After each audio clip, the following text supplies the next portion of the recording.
Ticket ದರ ನಾನೊಬ್ಬನೇ ಏರಿಸಿರೋದು. ಬಿಜೆಪಿಯವರಿಗೆ ಕೇಳಿ ಕೇಳಿ ಎಡಬಿಡಂಗಿ ನಾಯಕರು ಇವರು. ಬೆಲೆ ಏರಿಕೆ ಮಾಡೋದಕ್ಕೆ ನನಗೂ ಇಷ್ಟ ಇರಲಿಲ್ಲ. ಮೋದಿಯವರು ಡೀಸೆಲ್ ಬೆಲೆ ಏರಿಸ್ತಾ ಇದ್ರೆ ನಾವು ಏರಿಸಲ್ಲ. ನಾನು ಯಾರನ್ನೂ ಹೋಗಿ ಟಿಕೆಟ್ ಕೊಡಿ ಅಂತ ಕೇಳಲಿಲ್ಲ. ನಾನು ಯಾರನ್ನೂ ಇದುವರೆಗೂ ಸಾರಿನೇ ಕೇಳಿಲ್ಲ. ಮೋಸ ಮಾಡಿ ನಮ್ಮ ಮಗಳನ್ನ ಎಲೆಕ್ಷನ್ ಬರುತ್ತಲ್ಲ ಅದು. ಹಾಯ್ ಹಲೋ ನಮಸ್ಕಾರ. ಫಸ್ಟ್ ವ್ಯೂ ಕನ್ನಡ ಚಾನಲ್ಗೆ ಸ್ವಾಗತ. ನಾನು ಸೌಮ್ಯ ಹಾಸನ್. ಇವತ್ತು ನಮ್ಮ ಕಾರ್ಯಕ್ರಮದಲ್ಲಿ ವಿಶೇಷ ಅತಿಥಿ ಕರ್ನಾಟಕ ರಾಜ್ಯ ಸರ್ಕಾರದ ಸಾರಿಗೆ ಹಾಗೂ ಮುಜರಾಯಿ ಸಚಿವರಾದಂತಹ ರಾಮಲಿಂಗ ರೆಡ್ಡಿ ಸರ್ ಅವರು. ಅವ್ರನ್ನ ಮಾತಾಡ್ತೀನಿ. ಅದಕ್ಕಿಂತ ಮುಂಚೆ ನಾನು ಎಲ್ಲಿದ್ದೀನಿ ಅಂತ ಹೇಳ್ತೀನಿ. ನಾನಿವಾಗ ಸದ್ಯಕ್ಕಿರುವಂಥದ್ದು KSRTC ಹೆಡ್ ಆಫೀಸ್. ಏನು ರಾಜ್ಯ ರಸ್ತೆ ಸಾರಿಗೆ ನಿಗಮದ ಕೇಂದ್ರ ಕಚೇರಿ ಇದೆ, ಅದು ಶಾಂತಿನಗರದಲ್ಲಿ ಇರುವಂಥದ್ದು. ಈ ಒಂದು KSRTC ಡಿಪಾರ್ಟ್ಮೆಂಟ್ಗೆ ಸಂಬಂಧಪಟ್ಟಂತೆ ಪ್ರತಿಯೊಂದು ಕೆಲಸಗಳು ಕಾರ್ಯಗಳು ಎಲ್ಲವೂ ಕೂಡ ಇಲ್ಲಿಂದಾನೇ ಅನುಷ್ಠಾನ ಆಗುತ್ತೆ. ಹಾಗಾಗಿ ಇಲ್ಲಿ ಇವತ್ತು ರಾಮಲಿಂಗ ರೆಡ್ಡಿ ಸರ್ನ ಮಾತಾಡ್ಸೋಣ ಅಂತ ಬಂದಿದ್ದೀವಿ. ಬನ್ನಿ ಅವ್ರನ್ನ ಕಾರ್ಯಕ್ರಮಕ್ಕೆ ಸ್ವಾಗತ ಮಾಡೋಣ. ಸರ್ ನಮಸ್ಕಾರ. ಸರ್ ಹೇಗಿದ್ದೀರಿ? ಆಪರೇಷನ್ ಏನೋ ಆಯ್ತು ಅಂತ ಕೇಳ್ಪಟ್ವಿ. ಅದ್ರ ನಡುವೆನೂ ಕೂಡ ನೀವು ಬ್ರೇಕ್ ತಗೊಳ್ದೆ ಕೆಲಸ ಮಾಡ್ತಾ ಇದ್ದೀರಾ. ಹೇಗಿದ್ದೀರಾ ಸರ್? ಆಪರೇಷನ್ ಆಗಿ ಆಗ್ಲೇ 1.25 ತಿಂಗಳಾಯ್ತು. ಮಧ್ಯದಲ್ಲಿ ಒಂದು 20-25 ದಿನ ಓಡಾಡ್ತಿರ್ಲಿಲ್ಲ. ಈಗ ಇಂಪಾರ್ಟೆಂಟ್ ಏನಾದ್ರು ಫಂಕ್ಷನ್ಸ್ ಇದ್ರೆ ಮೀಟಿಂಗ್ಸ್ ಇದ್ರೆ ಮಾತ್ರ ಬರ್ತಾ ಇದ್ದೀನಿ. ಇನ್ನೂ 1-2 ತಿಂಗಳು ಆಗುತ್ತೆ. ಸರ್, ಇವಾಗ ರಾಜ್ಯದಲ್ಲಿ ನಿಮ್ಮ ಸರ್ಕಾರ ಬಂದಾಗ 5 ಗ್ಯಾರಂಟಿಗಳನ್ನ ಘೋಷಣೆ ಮಾಡಿದಾಗ ಮೊದಲನೇ ಗ್ಯಾರಂಟಿನೇ ಶಕ್ತಿ ಯೋಜನೆ. ಶಕ್ತಿ ಯೋಜನೆ ಬಗ್ಗೆ ಏನ್ ಹೇಳ್ತೀರಾ ಸರ್? ಇದುವರೆಗೂ ಕೂಡ 363 ಕೋಟಿಗಿಂತಲೂ ಹೆಚ್ಚು ಮಹಿಳೆಯರು ಓಡಾಡಿದ್ದಾರೆ. ಅತ್ಯಂತ ಯಶಸ್ವಿ ಕಾರ್ಯಕ್ರಮ ಶಕ್ತಿ ಕಾರ್ಯಕ್ರಮ. ಮಹಿಳೆಯರಿಗೆ ಶಕ್ತಿ ತುಂಬುವಂಥದ್ದು. ನಮ್ಮಲ್ಲಿ ಅನೇಕ ಅಡಚಣೆಗಳಿತ್ತು ಪ್ರಾರಂಭದಲ್ಲಿ. ಪ್ರಾರಂಭ ಮಾಡಕ್ ಮುಂಚೆ ಆದರೂ ನಾವೆಲ್ಲ ಕೂತು ಅಧಿಕಾರಿಗಳ ಜೊತೆ ಚರ್ಚೆ ಮಾಡಿ ಶಕ್ತಿ ಕಾರ್ಯಕ್ರಮ ಪ್ರಾರಂಭ ಆಗೋಕ್ಕೆ ಮುಂಚೆ 84 ಲಕ್ಷ ಜನ ಓಡಾಡ್ತಾ ಇದ್ರು ಪ್ರತಿದಿನ. 84-85. ಆಮೇಲೆ ಸಹಜವಾಗಿ ಉಚಿತ ಪ್ರಯಾಣ ಕೊಟ್ಟ ಮೇಲೆ ಮಹಿಳೆಯರ ಜೊತೆಗೆ ಪುರುಷರು ಮಕ್ಕಳು ಸಹಜವಾಗಿ ಜಾಸ್ತಿ ಆಗುತ್ತಲ್ಲ. ಈಗ 1 ಕೋಟಿಗಿಂತಲೂ ಹೆಚ್ಚು ಜನ ಪ್ರತಿದಿನ ಮಹಿಳೆಯರು ಓಡಾಡ್ತಾ ಇದ್ದಾರೆ. ಆ ಸಂದರ್ಭದಲ್ಲಿ ಬಿಜೆಪಿ ಸರ್ಕಾರ ಇದ್ದಂಥ ಸಂದರ್ಭದಲ್ಲಿ ನಾನಾ ಕಾರಣಗಳಿಂದ 3,800 ಬಸ್ಸುಗಳನ್ನು ಕ್ಯಾನ್ಸಲ್ ಮಾಡಿಬಿಟ್ಟಿದ್ರು. ಇದ್ದಿದ್ದೇ ಒಂದು 24,000 ಬಸ್ಸು. ಈಗ ನಾವು ಒಂದಷ್ಟು ಆ್ಯಡ್ ಮಾಡಿದ್ದೀವಿ. 3,800 ಬಸ್ ಕ್ಯಾನ್ಸಲ್ ಆಗಿತ್ತು. ಒಂದು 5,900 ಕೋಟಿ ಸಾಲ ಇಟ್ಟು ಹೋಗಿದ್ರು. ಮತ್ತು ಬಸ್ಸಸ್ ತೋರಿಸ್ಬೇಕಾದ್ರೆ ಡ್ರೈವರ್ಸು ಕಂಡಕ್ಟರ್ಸ್ ಬೇಕು. ರಿಕ್ರೂಟ್ಮೆಂಟು ಮಾಡಿರಲಿಲ್ಲ. ಈಗ ನಾವು ಬಂದ ಮೇಲೆ 5,800 ಬಸ್ ತಗೊಳ್ಳೋದಕ್ಕೆ ಅದರಲ್ಲಿ 4,300 ಬಂದಾಯಿತು. ರಿಕ್ರೂಟ್ಮೆಂಟು ಅಷ್ಟೇ 9,000 ಜನ ಡ್ರೈವರ್ಸು ಕಂಡಕ್ಟರ್ಸು ರಿಕ್ರೂಟ್ಮೆಂಟ್ ಮಾಡ್ತಾ ಇದ್ದೀವಿ, ನಡೀತಾ ಇದೆ. 1,000 ಜನ ಅನುಕಂಪದ ಆಧಾರದ ಮೇಲೆ ಕೆಲಸ ಕೊಟ್ಟಿದ್ದೀವಿ. ಇನ್ನೂ ಅನೇಕ ಜನಪರ ನಮ್ಮ ನೌಕರರ ಪರ ಕಾರ್ಯಕ್ರಮವನ್ನು ಕೂಡ ತಂದಿದ್ದೀವಿ. 1 ಕೋಟಿ ಇನ್ಶೂರೆನ್ಸ್ ಇರ್ಬೋದು, ಸರ್ವಿಸಲ್ಲಿ ತಂತವ್ರಿಗೆ 10 ಲಕ್ಷ ಇನ್ಶೂರೆನ್ಸ್ ಇರ್ಬೋದು. ಮತ್ತು ಮೊನ್ನೆ ಕ್ಯಾಶ್ಲೆಸ್, ತಂದೆ ತಾಯಿ ನಮ್ಮ ನೌಕರ ಗಂಡ ಅಥವಾ ಹೆಂಡತಿ ಮತ್ತು ಮಕ್ಕಳಿಗೆ ಉಚಿತವಾಗಿ ಅವರಿಗೆ ಚಿಕಿತ್ಸೆ ಕೊಡುವಂಥದ್ದು. ಉಚಿತ ಅಂದರೆ ಕ್ಯಾಶ್ ಇಲ್ಲದೆ ಇರ್ತಕ್ಕಂಥದ್ದು. ಅವರು ತಿಂಗಳಿಗೆ 650 ರೂಪಾಯಿ ಕಟ್ತಾರೆ. ವರ್ಷಕ್ಕೆ ಹತ್ರ ಒಂದು 8,000 ರೂಪಾಯಿ ಕಟ್ತಾರೆ. ಆದರೆ ಮನೆ ಮಂದಿಗೆಲ್ಲ ಅಷ್ಟೇ ಹಣದಲ್ಲಿ ನಮ್ಮ ರಾಜ್ಯದಲ್ಲಿ ಇರ್ತಕ್ಕಂಥ 250 ಹಾಸ್ಪಿಟಲ್ಸು ನಾವು ಒಡಂಬಡಿಕೆ ಮಾಡ್ಕೊಂಡಿದ್ದೀವಿ. ಆ ಆಸ್ಪತ್ರೆಗಳಲ್ಲಿ ಅವ್ರಿಗೆ ಚಿಕಿತ್ಸೆ ಹಣ ಇಲ್ದೇನೆ ಹೋಗಿ ಚಿಕಿತ್ಸೆ ಪಡೆಯುವಂಥ ವ್ಯವಸ್ಥೆ. ಈ ತರದ ಇನ್ನೂ ಅನೇಕ ಕಾರ್ಯಕ್ರಮಗಳನ್ನ ಜಾರಿಗೆ ತಂದಿದ್ದೀವಿ. ಸರ್, ಈ ನಡುವೆ ಟಿಕೆಟ್ ದರವನ್ನ ಯಾಕೆ ಹೆಚ್ಚಳ ಮಾಡಿದ್ರು ಅಂತ ಕೇಳ್ತಾ ಇದ್ದಾರೆ ಸರ್. ಟಿಕೆಟ್ ದರ 1960ರಲ್ಲಿ ಈ ಸಂಸ್ಥೆ ಪ್ರಾರಂಭ ಆಗಿತ್ತು. ಆಮೇಲೆ ಒಂದು 25 ವರ್ಷಕ್ಕೆ ಮುಂಚೆ 1 ಕಾರ್ಪೊರೇಷನ್ 4 ಕಾರ್ಪೊರೇಷನ್ ಆಯಿತು. ಟಿಕೆಟ್ ದರ ನಾನೊಬ್ಬನೇ ಏರಿಸಿರೋದು. ಕಾಲಕ್ಕೆ ಡೀಸೆಲ್ ಬೆಲೆ ಜಾಸ್ತಿ ಆಗುತ್ತೆ. ಅದೇ ರೀತಿ ಸ್ಯಾಲ್ರೀಸು 4 ವರ್ಷಕ್ಕೊಮ್ಮೆ ಒಂದ್ಸಲಿ ಸ್ಯಾಲ್ರೀಸು ಜಾಸ್ತಿ ಮಾಡಬೇಕು ಎಂಪ್ಲಾಯೀಸ್ಗೆ. ಖರ್ಚುಗಳು ವೇರ್ ಅಂಡ್ ಟೇರ್ ಇದೆಲ್ಲ ಆಗುತ್ತೆ. ಅದಕ್ಕೆ ಸರಿತೂಗ್ಸೋದಕ್ಕೆ ಹಿಂದೆಯಿಂದಲೂ ಕೂಡ ಮಾಡ್ಕೊಂಡು ಬರ್ತಾ ಇದ್ದಾರೆ. ಉದಾಹರಣೆಗೆ 2006ರಲ್ಲಿ ಬಿಜೆಪಿ JDS ಸಮ್ಮಿಶ್ರ ಸರ್ಕಾರ ಇತ್ತು. ಆಗ ಚಲುವರಾಯ ಸ್ವಾಮಿ ಅವರು ಟ್ರಾನ್ಸ್ಪೋರ್ಟ್ ಮಿನಿಸ್ಟರ್ ಆಗಿದ್ರು. ಈಗ ಅವ್ರು ನಮ್ಮ ಪಕ್ಷದಲ್ಲಿದ್ದಾರೆ. ಯಡಿಯೂರಪ್ಪ ಅವರು ಚೀಫ್ ಮಿನಿಸ್ಟರ್ ಮುಖ್ಯಮಂತ್ರಿ ಆಗಿದ್ರು. ಆಮೇಲೆ ಕುಮಾರಸ್ವಾಮಿ ಅವರು ಚೀಫ್ ಮಿನಿಸ್ಟರ್ ಆಗಿದ್ರು 2006ರಲ್ಲಿ 12% ಏರಿಕೆ ಮಾಡಿದ್ರು. ಆಮೇಲೆ 2008ರಿಂದ 2013ವರೆಗೂ ಅಶೋಕ್ ಅವರು 5 ವರ್ಷಗಳ ಕಾಲ ಟ್ರಾನ್ಸ್ಪೋರ್ಟ್ ಮಿನಿಸ್ಟರ್ ಆಗಿದ್ರು. 5 ವರ್ಷದಲ್ಲಿ 7 ಬಾರಿ 47% ಟಿಕೆಟ್ ದರ ಏರಿಸಿದ್ರು. 2020ರಲ್ಲಿ ಯಡಿಯೂರಪ್ಪ ಅವರು ಚೀಫ್ ಮಿನಿಸ್ಟರ್ ಆಗಿದ್ರು. 2020 ಜನವರಿ 26ನೇ ತಾರೀಕು 12% ಟಿಕೆಟ್ ದರ ಏರಿಸಿದ್ರು. ಈಗ ಟಿಕೆಟ್ ದರ ಏರಿಸೋದಕ್ಕೆ ನನಗೆ ಇಷ್ಟ ಇಲ್ಲದೆ ಇದ್ರು ಕೂಡ 5 ವರ್ಷಕ್ಕೆ ಮುಂಚೆ ಡೀಸೆಲ್ಗೆ 9 ಕೋಟಿ ಖರ್ಚಾಗೋದು ಇವತ್ತು 13 ಕೋಟಿ ಖರ್ಚಾಗ್ತಾ ಇದೆ. 4 ಕೋಟಿ ಒಂದಿನಕ್ಕೆ. ಎಂಪ್ಲಾಯೀಸ್ಗೆ ಸ್ಯಾಲ್ರೀಸ್ 12 ಕೋಟಿ ಖರ್ಚಾಗ್ತಾ ಇತ್ತು 5 ವರ್ಷಕ್ಕೆ ಮುಂಚೆ. ಈಗ 18 ಕೋಟಿ ಆಗ್ತಾ ಇದೆ. ಒಂದು ದಿನಕ್ಕೆ 9.25 ಕೋಟಿ ನಮಗೆ ಹೆಚ್ಚುವರಿ ಖರ್ಚು ಬರ್ತಾ ಇದೆ. ಜೊತೆಗೆ ಬಿಜೆಪಿ ಅವರು 5,900 ಕೋಟಿ ಸಾಲ ಇಟ್ಟೋಗಿದ್ರು. ಸಂಬಳ ಕೊಡೋದು ಕೊಡ್ಲೇಬೇಕಲ್ಲ, ಡೀಸೆಲ್ಗೆ ಹಣ ಕೊಡೋದು ಕೊಡ್ಲೇಬೇಕಲ್ಲ. ಮೋದಿಯವರು ಡೀಸೆಲ್ ದರ ಏರಿಸದೇ ಇದ್ರೆ ನಾವು ಟಿಕೆಟ್ ದರ ಏರಿಸೋಕೆ ಆಗ್ತಿರ್ಲಿಲ್ಲ. ಇವಾಗ ಟಿಕೆಟ್ ದರ ಹೆಚ್ಚಾಯ್ತು ಅಂತ ಬಿಜೆಪಿಗರೇ ಪ್ರೊಟೆಸ್ಟ್ ಮಾಡ್ತಾ ಇದ್ದಾರೆ ಸರ್. ಬಿಜೆಪಿಯವರೇ ಮಾಡ್ತಾರೆ. ಬಿಜೆಪಿಯವರಿಗೆ ಕೇಳಿ ಕೇಳಿ ಎಡಬಿಡಂಗಿ ನಾಯಕರು ಇವರು. ಬಿಜೆಪಿ JDS ಸಮ್ಮಿಶ್ರ ಸರ್ಕಾರದಲ್ಲಿ 2006ರಲ್ಲಿ 12% ಮಾಡಿದ್ರು. ಸನ್ಮಾನ್ಯ ಅಶೋಕ್ ಅವರು ವಿರೋಧ ಪಕ್ಷದ ನಾಯಕರಾಗಿದ್ದಾರೆ. ಈಗ 7 ಬಾರಿ 2008ರಿಂದ 2013ವರೆಗೂ ಅವರು ಸಾರಿಗೆ ಸಚಿವರಾಗಿದ್ದಾಗ 47% ಜಾಸ್ತಿ ಮಾಡಿದ್ರು. ಆಮೇಲೆ ಯಡಿಯೂರಪ್ಪನವರು 2ನೇ ಸರಿ ಚೀಫ್ ಮಿನಿಸ್ಟರ್ ಆಗಿದ್ದಾಗ 12% ಜಾಸ್ತಿ ಮಾಡಿದ್ರು. ಜನವರಿ 26, 2020 ಅವರು ಏರಿಸಿದಾಗ ಏನ್ ಕಾರಣ ಕೊಟ್ರು? ಈಗ ನಾವು ಏರಿಸಿದಾಗ ಏರಿಸಬಾರ್ದು ಅಂತಾರೆ. ಅವ್ರು ಯಾಕಪ್ಪ ಏರಿಸಿದ್ರು, ನೀವ್ ಯಾಕೆ ಏರಿಸ್ತೀರಿ ಅಂತ ಒಂದು ಪ್ರಶ್ನೆ ನಿಮ್ ಟಿವಿ ಮುಖಾಂತರ ಯಡಿಯೂರಪ್ಪನವ್ರಿಗೆ, ಕುಮಾರಸ್ವಾಮಿ ಅವರಿಗೆ, ಅಶೋಕ್ ಅವ್ರು ಕೇಳ್ತೀನಿ. ಸರ್, ಶಕ್ತಿ ಯೋಜನೆಯನ್ನ ಅಧ್ಯಯನ ಮಾಡೋದಕ್ಕೆ ಬೇರೆ ರಾಜ್ಯದಿಂದನೂ ಕೂಡ ಸಚಿವರ ತಂಡ ಬರ್ತಾ ಇದೆ. ಸೊ ಬಂದಿದ್ರಮ್ಮ ಮೊನ್ನೆ ಆಂಧ್ರದವ್ರು ಬಂದಿದ್ರು. ಹೌದು ಸರ್. ಅಲ್ಲಿನ ಗೃಹ ಮಂತ್ರಿ 3 ಜನ ಮಿನಿಸ್ಟರ್ ಬಂದಿದ್ರು. ಅವ್ರ ಮ್ಯಾನಿಫೆಸ್ಟೋದಲ್ಲಿ ಉಚಿತ ಸಾರಿಗೆ ವ್ಯವಸ್ಥೆ ಮಹಿಳೆಯರು ಕೊಡ್ತೀವಿ ಅಂತ ಅವರು ಸೂಪರ್ 6 ಅಂತ ಪ್ರಾಮಿಸ್ ಮಾಡಿದ್ರು. ಸೂಪರ್ 6 ಅಲ್ಲಿ ಇದು ಒಂದು. ಅದಕ್ಕೆ ಅದನ್ನ ಸ್ಟಡಿ ಮಾಡಕ್ ಬಂದಿದ್ರು. ನಮ್ಮಲ್ಲಿ ಇರ್ತಕ್ಕಂಥ ಎಲ್ಲಾ ಮಾಹಿತಿ ಕೊಟ್ಟಿದೀವಿ. ಅವರು ನಮ್ಮಲ್ಲಿ ಇರ್ತಕ್ಕಂಥದ್ದು ಅವ್ರಿಗೆ ಏನ್ ಅನುಕೂಲ ಆಗುತ್ತೋ ಅದನ್ನ ತಗೊಳ್ತಾರೆ. ಜೊತೆಗೆ ಶಕ್ತಿ ಜೊತೆಗೆ ಇನ್ನು ನಮ್ಮಲ್ಲಿ ಇರ್ತಕ್ಕಂಥ ಬೇರೆ ಬೇರೆ ಕಾರ್ಯಕ್ರಮಗಳು ಎಲ್ಲ ಕೂಡ ಮಾಹಿತಿ ತಗೊಂಡಿದ್ದಾರೆ. ಯಾವ ರೀತಿ ಮಾಡ್ಬೇಕು ಏನು ಅನ್ನೋದು ಆ ಸರ್ಕಾರಕ್ಕೆ ಬಿಟ್ಟಿದ್ದು. ಸರ್, ಇವಾಗ ನೌಕರರಿಗೋಸ್ಕರ, ಇವಾಗ ಸಾರಿಗೆ ನೌಕರರಿಗೋಸ್ಕರ ಸಾಕಷ್ಟು ಯೋಜನೆಗಳನ್ನ ತಂದಿದ್ದೀರಾ. ಈ KSRTC ಆರೋಗ್ಯ ಯೋಜನೆಯಿಂದ ಏನೇನು ಅನುಕೂಲ ಆಗುತ್ತೆ ಅಂತ ಹೇಳ್ತೀರಿ ಸರ್? ಸುಮಾರು 250 ಆಸ್ಪತ್ರೆಗಳನ್ನ ಒಳಂಬಡಿಕೆ ಮಾಡ್ಕೊಂಡಿದ್ದೀವಿ. ಈಗ ನಮ್ಮಲ್ಲಿ ಎಂಪ್ಲಾಯ್ ಇರ್ತಾರೆ, ಅವರು ಗಂಡ ಅಥವಾ ಹೆಂಡತಿ, ತಂದೆ ತಾಯಿ, ಮಕ್ಕಳು, ಒಬ್ಬರಿದ್ದಾರೆ, ಇಬ್ಬರಿದ್ದಾರೆ, ಮೂವರಿದ್ದಾರೆ. ಕುಟುಂಬದಲ್ಲಿರ್ತಕ್ಕಂಥ ಎಲ್ರಿಗೂ ಕೂಡ ರಾಜ್ಯದ ಯಾವುದೇ ಭಾಗದಲ್ಲಿ ನಾವು ಒಡಂಬಡಿಕೆ ಮಾಡಿರ್ತಕ್ಕಂಥ ಆಸ್ಪತ್ರೆಗಳಿಗೆ ಹೋದರೆ ಅವತ್ತು ಹಣ ಇಲ್ಲದೆ ಇದ್ರು ಕೂಡ ಚಿಕಿತ್ಸೆ ಪಡ್ಕೊಂಡು ಮನೆಗೆ ಬರ್ಬೋದು. ಅವರು ತಿಂಗಳು ಕೊಡೋದು 650 ರೂಪಾಯಿ, ಅಂದ್ರೆ ವರ್ಷಕ್ಕೆ 8,000 ರೂಪಾಯಿ ಕೊಡ್ತಾರೆ ಒಬ್ಬ ನೌಕರರು. ಉಳಿದಿರ್ತಕ್ಕಂಥದ್ದು ನಮ್ಮ ಸಂಸ್ಥೆ ಹಾಕೊಳ್ಳುತ್ತೆ. ಸರ್, ಇವಾಗ ಶಕ್ತಿ ಯೋಜನೆ ಜಾರಿ ಆದ್ಮೇಲೆ ನೀವು ಮತ್ತೊಮ್ಮೆ ಸಾರಿಗೆ ಸಚಿವರಾದ್ಮೇಲೆ ಬಸ್ಗಳು ತುಂಬಾ ವೆರೈಟಿ ಬಸ್ಗಳನ್ನ ನಾವು ನೋಡ್ತಾ ಇದೀವಿ. ಇವಾಗ ಆ ಬಸ್ಗಳಿಗೆ ಡಿಫ್ರೆಂಟ್ ಟೈಟಲ್ಗಳನ್ನು ಕೂಡ ನೀವೇ ಚೂಸ್ ಮಾಡ್ತಾ ಇದ್ದೀರಂತೆ. ಆ ಬಸ್ಗಳ ಬಗ್ಗೆ ಹೇಳೋದಾದ್ರೆ ಸರ್?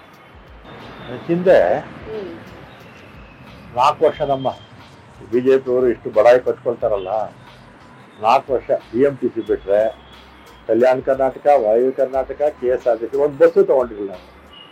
3,800 ಬಸ್ ನಿಲ್ಸೇ ಬಿಟ್ಟಿದ್ರು 2020ರಲ್ಲಿ ಕರೋನಾ ಸಂದರ್ಭದಲ್ಲಿ. ಯಾಕೆ ಅಂದ್ರೆ ಬಸ್ ತಗೊಂಡಿರ್ಲಿಲ್ಲ 4 ವರ್ಷ. ಆಮೇಲೆ ರಿಕ್ರೂಟ್ಮೆಂಟ್ ಮಾಡಿರ್ಲಿಲ್ಲ. ನಾನು 2016ರಲ್ಲಿ ಇದೇ ಇಲಾಖೆ ಮಿನಿಸ್ಟರ್ ಆಗಿದ್ದಾಗ ರಿಕ್ರೂಟ್ಮೆಂಟ್ ಮಾಡಿದ್ದು ಕೊನೆ 14,000 ಜನ ರಿಟೈರ್ಡ್ ಆಗಿದ್ರು. ಒಂದು ರಿಕ್ರೂಟ್ಮೆಂಟ್ ಮಾಡಿರ್ಲಿಲ್ಲ. ಈಗ ನಾವು ಬಂದ್ಮೇಲೆ 9,000 ಜನ ಡ್ರೈವರ್ಸು, ಕಂಡಕ್ಟರ್ಸು, ಬೇರೆ ಅಧಿಕಾರಿಗಳ ರಿಕ್ರೂಟ್ಮೆಂಟು ಪ್ರಕ್ರಿಯೆ ಪ್ರಾರಂಭ ಆಗಿ ಒಂದಷ್ಟು ಜನ ಎಲ್ಲ ಸೇರ್ಕೊಂಡು ಬಿಟ್ರು. ಆಮೇಲೆ 1,000 ಜನ ಅನುಕಂಪದ ಆಧಾರದ ಮೇಲೆ ನಮ್ಮಲ್ಲಿ ಯಾರನ್ನ ನೌಕರರು ಸತ್ತೋದ್ರೆ ಬಹಳ ವರ್ಷದಿಂದ ಅವ್ರಿಗೆ ಕೆಲಸ ಕೊಟ್ಟಿರ್ಲಿಲ್ಲ. ನಾವು 1,000 ಜನಕ್ಕೆ ಕೊಟ್ಟಿದ್ವಿ. ಒಟ್ಟು 10,000 ಜನಕ್ಕೆ ನಮ್ ಸರ್ಕಾರ ಬಂದ್ಮೇಲೆ ಇಲ್ಲಿ ನೌಕರಿ ಸಿಕ್ದಂಗೆ ಆಗುತ್ತೆ. ಎಲ್ಲರಿಗೊಂದು ಕ್ಯೂರಿಯಾಸಿಟಿ ಏನಂತ ಹೇಳಿದ್ರೆ, ಸ್ವಲ್ಪ ದಿನಗಳ ಹಿಂದೆ ಚರ್ಚೆ ಆಗ್ತಾ ಇತ್ತು ಡಬಲ್ ಡೆಕರ್ ಬಸ್ ಮತ್ತೆ ಬೆಂಗಳೂರಲ್ಲಿ ಬರುತ್ತೆ ಅಂತ. ಅಲ್ಲಿ ನಿಲ್ಸಿದೀರಾ ನೀವು KSRTC ಹೆಡ್ ಆಫೀಸ್ ಮುಂದೆ? ಸೊ ಅದ್ರ ಬಗ್ಗೆ ಏನಾದ್ರೂ ಚರ್ಚೆ ಆಗ್ತಿದೆ ಸರ್? ಡಬಲ್ ಡೆಕರ್ ಬಸ್ಗೆ ಟೆಂಡರ್ ಕರೆದಾಗ ರೇಟ್ ವಿಪರೀತ ಹಾಕೊಂಡ್ಬಿಟ್ರು. ಪಬ್ಲಿಕ್ ಟೆಂಡರ್ ಆಯ್ತಾ ಸರ್? ಪ್ರಕ್ರಿಯೆ ಟೆಂಡರ್ ಆಯ್ತು, ಅದು ಪಬ್ಲಿಕ್ ಪಾರ್ಟಿಸಿಪೇಷನ್ ಅಲ್ಲಿ ಕರೆದ್ವಿ. ಆ ರೇಟ್ ಅಜಗಜಾಂತರ, ಅದು ನಮ್ಗೆ ವರ್ಕೌಟ್ ಆಗಲ್ಲ. ಅದ್ರ ಬದಲಿಗೆ AC ಬಸ್ಸಸ್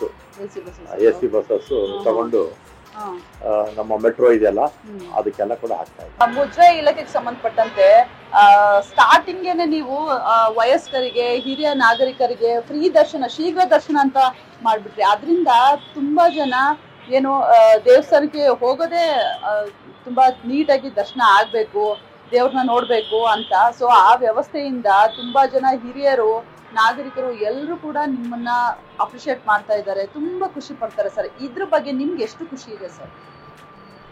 ಪಾಪ ದೇವಸ್ಥಾನಕ್ಕೆ ಹೋಗ್ತಾರೆ ಸೀನಿಯರ್ ಸಿಟಿಜನ್ಸ್, ಕ್ಯೂ ಬದಲು ಸಪರೇಟ್ ಕ್ಯೂ ಮಾಡಕ್ ಹೇಳಿದೀನಿ. ಈಗ ಅವ್ರ ಜೊತೆಗೆ ಮಕ್ಕಳು ಎತ್ಕೊಂಡಿರ್ತಾರಲ್ಲ, ಅವ್ರಿಗೂ ಕೂಡ ಪ್ರಿಫರೆನ್ಸ್ ಕೊಟ್ಟಿದೀವಿ. ಆಮೇಲೆ ದೇವಸ್ಥಾನದಲ್ಲಿ ಕೆಲವು ದೇವಸ್ಥಾನದಲ್ಲಿ 1000 ಜನ ಇರ್ತಾರೆ, ಕೆಲವು ದೇವಸ್ಥಾನ ಲಕ್ಷಗಟ್ಟಲೆ ಜನ ಇರ್ತಾರೆ. ಈ ಚಿಕ್ಕ ಮಕ್ಕಳನ್ನ ಎತ್ಕೊಂಡು ಹೋಗಿರ್ತಾರೆ, ಹಾಲು ಉಳಿಸೋದಕ್ಕೆ ಜಾಗ ಇರ್ತಿರ್ಲಿಲ್ಲ. ಅದಕ್ಕೆಲ್ಲ ಕ್ಯಾಬಿನ್ಸ್ ಮಾಡ್ಸಕ್ ಹೇಳಿದೀವಿ. ಮತ್ತೆ ನಮ್ಮ ಆರ್ಥಿಕರು ತೀರೋಗ್ಬಿಟ್ರೆ ಹಿಂದೆ ದಫನ್ಗೂ ಕೂಡ ಕಾಸು ಕೊಡ್ತಿರ್ಲಿಲ್ಲ. ಈಗ ನಾವು ನಮ್ಮ ಸಾಮಾನ್ಯ ಸಂಗ್ರಹಣಾ ನಿಧಿಯಲ್ಲಿ 2 ಲಕ್ಷ ರೂಪಾಯಿ ಕೊಡ್ತಾ ಇದ್ದೀವಿ. ಅವ್ರ ಮಕ್ಕಳಿಗೆ ಸ್ಕಾಲರ್ಶಿಪ್ 5,000ದಿಂದ 1 ಲಕ್ಷದವರೆಗೂ ಕೂಡ ಸ್ಕಾಲರ್ಶಿಪ್ ಕೊಡ್ತಾ ಇದೀವಿ. ತಗೊಂಡಿದ್ದಾರೆ ಒಂದಷ್ಟು ಜನ. ಇನ್ನು ವ್ಯಾಪಕವಾಗಿ ಪ್ರಚಾರ ಮಾಡ್ತಾ ಇದೀವಿ, ಇನ್ನು ಹೆಚ್ಚು ಜನ ತಗೋಬೇಕು ಅಂತ. ಆಮೇಲೆ ಆರ್ಥಿಕರು ತೀರೋಗ್ಬಿಟ್ರೆ ಅವ್ರ ವಾರಸ್ದಾರ್ ಯಾರು ಅಂತ ತೀರ್ಮಾನ ಮಾಡಕ್ ಬೆಂಗಳೂರು ಬರ್ಬೇಕಾಗಿತ್ತು. ಅದನ್ನ ಆ ಅಧಿಕಾರನ ಈಗ ತಾಲೂಕ್ ಆಫೀಸ್ಗೆ ಕೊಟ್ಬಿಟ್ಟಿದೀವಿ. ಅವ್ರು ಇರ್ತಕ್ಕಂಥ ತಾಲೂಕಲ್ಲೇ ಅದನ್ನ ಮಾಡ್ಕೋಬಹುದು.